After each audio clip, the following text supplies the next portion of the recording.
We might assume, perhaps because we've been taught by fairy tales and romantic comedies, that our greatest longing in relationships would be to be looked after by someone. We picture an exceptionally kind and stable person who could listen to us, nurture our dreams, assist us in our struggles, and make us feel profoundly comforted and seen.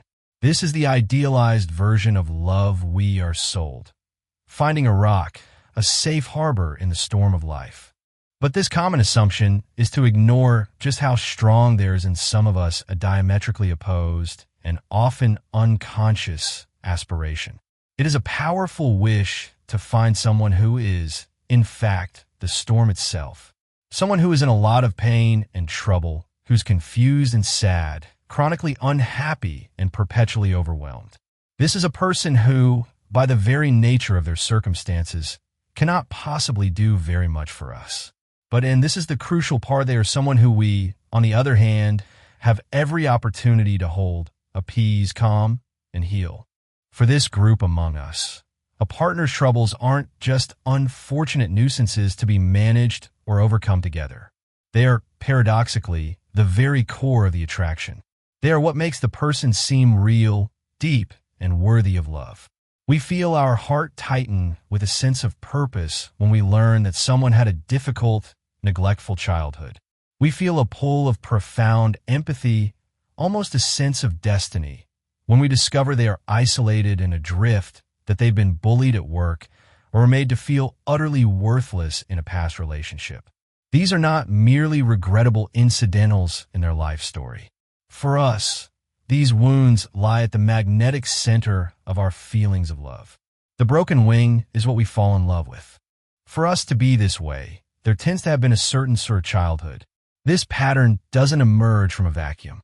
Something has happened to us early on, something that has rewired our understanding of love, which means that giving assistance has become decisively, overwhelmingly easier and safer than receiving it.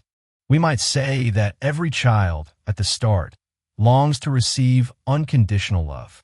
It is a biological and psychological imperative. But when that love has not been especially forthcoming, the psyche must find a way to cope.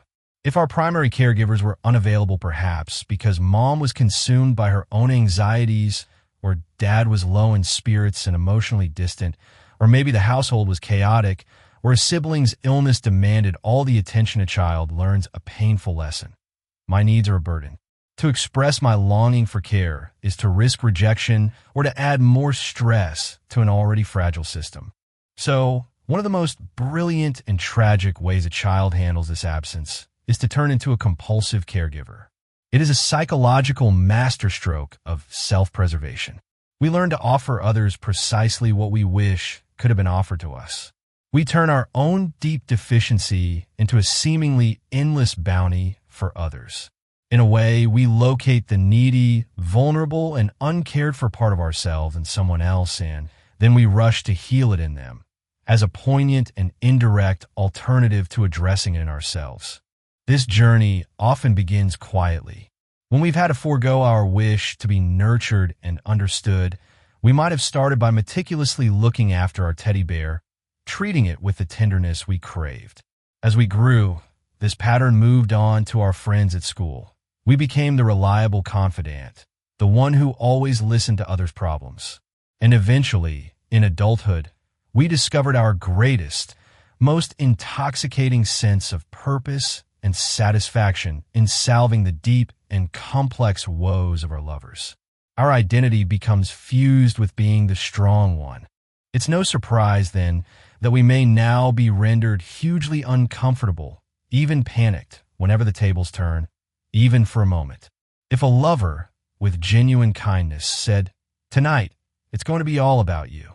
Just relax, I'll take care of everything," we might flinch as if from a threat. To hear the words, "I want to put you at the center of my world," could bring on a wave of internal panic, a desperate urge to deflect or change the subject. It is not that such care isn't fundamentally wanted deep down in the oldest part of our soul. It's that it was never reliably experienced, and so it has grown alien and frightening. Receiving love can feel like speaking a foreign language we never learned. Worse, It is a painful reminder of the original wound, the gaping hole we have spent a lifetime building a fortress around. To accept care now would be to acknowledge the depth of that original pain, and we haven't felt strong enough to contemplate it, to feel the rage and sorrow attached to it, and to finally move on from it. Being the caregiver keeps us in control and keeps that fortress intact. The way out of this lonely, self-imposed cul-de-sac is to begin with a courageous act of self-awareness, to start to notice how scared we truly are. For years, we may have justified our behavior by thinking of ourselves principally as selfless, noble, and endlessly generous. But the truth is something more complicated and far more interesting. We are terrified. We aren't just living without reciprocity. We are, on some level, manically intolerant of it because it threatens our entire sense of self and safety. So what does the path forward look like? It begins by gently challenging our role as the rescuer. It's about learning in small, manageable steps to receive. It might be as simple as letting a partner make you a cup of tea without feeling the compulsive need to immediately do something for them in return. It's about accepting a compliment with a simple thank you instead of deflecting it with self-deprecation. It is the practice of letting someone else plan the date, drive the car, or offer a shoulder to cry on, and resisting the urge to immediately say, "I'm fine, but how are you?" And yet, as we still stand to discover, sometimes the real generosity, the most profound act of love, is to let a lover do to us what a parent did not at the start. It's to stop occupying the powerful, controlling position of the rescuer and learn, at points, to take the monumental risk of being at another's mercy. It's about having the courage to be the one who is tired, the one who is vulnerable, the one who needs help. It's to experience, as if for the very first time, how much we truly need someone else. Real maturity, we may find, is not about a stoic independence. It is as much about a graceful capacity to receive as it is to give. When we finally dare to be vulnerable, to let down our guard and allow someone to truly care for us, we don't just heal a childhood wound. We build the foundations of a truly adult love. It's a love that isn't built on the unstable and exhausting dynamic of rescuer and rescued, but on the quiet, resilient strength of a true partnership.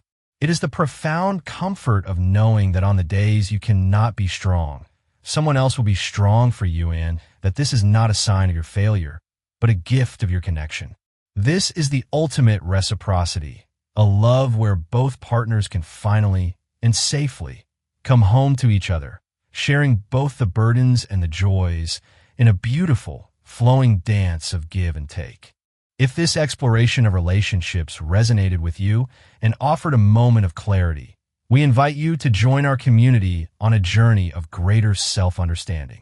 Please subscribe to our channel for more insights into the complexities of the human heart and mind. Thank you for watching.